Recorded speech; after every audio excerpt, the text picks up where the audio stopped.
You're listening to an Airwave Media Podcast. Feel like who art ed? We'll try to slice it. Who art is Mr. Wood art ed me? Good. Either way, it's ambiguous. It works on so many levels. I know. That's off to a great start.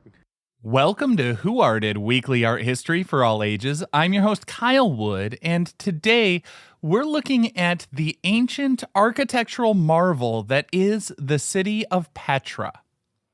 We traditionally think of cities and architecture as constructing buildings on the landscape, but the city of Petra was built into the landscape. It was built using a subtractive method, carving into the sandstone cliffs.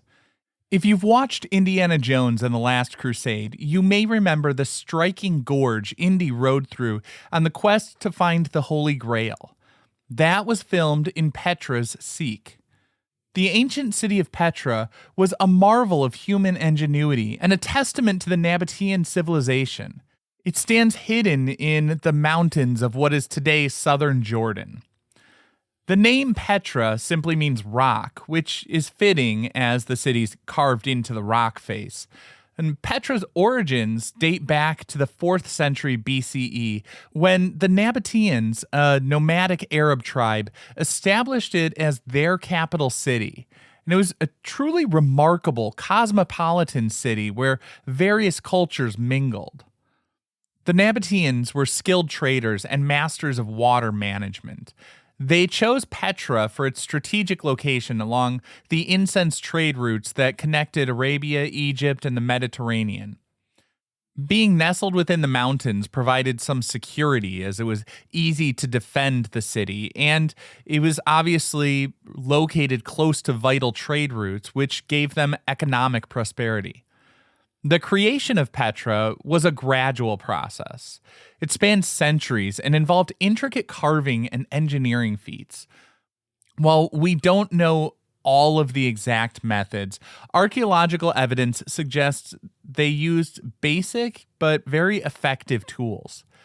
Chisels of various sizes, likely made from iron or bronze, were essential for the carving of the details. These would have been complemented by hammers and picks, used for the rough shaping and the removal of the large amounts of stone. Evidence also points to the use of wedges, which were inserted into cracks and expanded with water to split the rock. For finer details and smoother surfaces, the Nabataeans likely employed rasps and abrasives like sand. It still just boggles my mind to think that these facades, like the Treasury, would be constructed. I mean, it's like 128 feet high, basically a 12-story building carved into the rock face. And the way that they did that was from the top down. Basically, with that building in the desert, they didn't have a lot of wood around to build a 10 or 12-story scaffolding system they could climb up as they're working from the foundation up. What they would do was they would start at the top. They would find the natural ledges and carve steps and sort of make platforms to gain access. One of the nice things about doing it in that way was, in addition to having a more secure platform to work from when they're at those heights, it also allowed them to just kind of use gravity to help them get, everything falling away as they're working. And they're not worried about those falling rocks hitting the stuff they had carved previously. They're working their way down. So they're refining it as they work their way down, and the debris is just sort of falling away around the foundation, around the base of the structure. Still just absolutely amazing when you think they had to plan out and map out every last detail from the start, and they had to get it right the first time. I mean, when you're carving away at a block of stone, there really were no second chances. If they made a mistake with the hammer or the chisel, it's not like you could just glue a piece back on.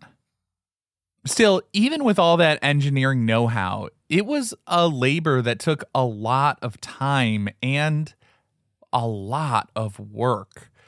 It began with carefully selecting the suitable rock faces, taking into account the natural formations and structural integrity of the stone. The Nabataeans would then mark out the desired designs on the rock face, probably using rudimentary measuring tools and maybe some pigments to mark the areas. The initial stages involved the removal of the large rocks to rough in the design using picks and wedges. Then they would chisel away and carve intricate details like the columns, the capitals, and figures. And finally, they smoothed out the surface, adding the finishing touches. I think the most amazing thing is, while it's a desert city, Petra was a surprisingly lush oasis in that desert. And that's not from some fortunate placement. It's from the Nabataeans' skill and sophistication with the water management system. They carved channels and cisterns and reservoirs into the rock, collecting and storing rainwater to sustain the city's inhabitants and cultivate crops in the surrounding valleys. The iconic Treasury is perhaps the most recognizable symbol of Petra's architectural prowess. The monumental facade carved into the cliff served as a royal tomb. The city boasts numerous impressive structures, including the monastery, the Roman theater, which blows my mind to think a theater that could fit about 8,500 people carved into the mountains. In all of this, we see diverse cultural influences coming from the various people who traded along those routes. So we see Hellenistic, Egyptian, and Assyrian civilizations reflected in this design. And there's something I really love about the Nabataeans' ability to sort of remix parts of culture, reinterpreting these artistic elements to create a distinctive new style that was their own. While the columns are grand and noticeable, there's a lot of also just delicate details carved into the sandstone. We see floral motifs and vine scrolls, geometric patterns all along the facades, reflecting their reverence for nature and their artistic finesse. We do also have some figural representation, some deities, mythical creatures, and human figures, but that appears to have been less common, likely due to some religious beliefs. Where we do see these carvings, we see remarkable precision, which shows us the Nabataeans were not only masters of stone carving, but also just had a keen eye for detail. Of course, the artistry also carries symbolic meaning. The prominent rock-cut tombs carved high into the cliffs symbolize the immortality of the soul and the connection between the earthly and spiritual realms. The facades themselves, with their elaborate decorations and imposing scale, served as statements of power and prestige, showcasing the wealth and status of the deceased. Water, a precious resource in the arid environment, was also imbued with symbolic meaning, representing life, fertility, and prosperity. The intricate water channels and cisterns carved into the rock not only served a practical purpose, but also symbolized the Nabataeans' control over this life-giving resource. The artistry of Petra is not just decorative, but also serves as a visual language, conveying cultural values, religious beliefs, and social hierarchies. Petra's prosperity peaked during the Roman era, when it became a vital hub for trade and commerce. But the city's fortunes declined after an earthquake in 363 CE, but I think probably more significantly, the shift in trade routes. As trade routes moved, Petra was no longer the bustling center of commerce. The economy declined, the population declined. By the 7th century, Petra was largely abandoned. With nobody there managing the water, the once lush oasis dried out and was reclaimed by the desert again, largely forgotten. It was rediscovered in 1812 by a Swiss explorer, Burckhardt, and ever since then it's captivated the world with its beauty and historical significance. While the Treasury and Monastery are the most famous structures, Petra is actually a vast city and arguably still largely a lost city. Archaeologists estimate that as much as 85% of the city remains unexcavated. Today, it stands as a UNESCO World Heritage Site, attracting visitors from across the globe who come to marvel at the Nabataeans' extraordinary creation.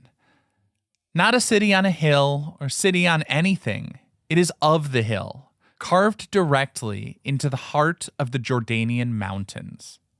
This concludes this week's episode of Who Arted, part of the Airwave Media Podcast Network. If you found this tolerable, please leave a rating or review on your favorite podcast app. You can find images of the work being discussed this week and every week on social media at Who Arted Podcast on Twitter, Instagram, and TikTok, and of course on the website whoartedpodcast.com.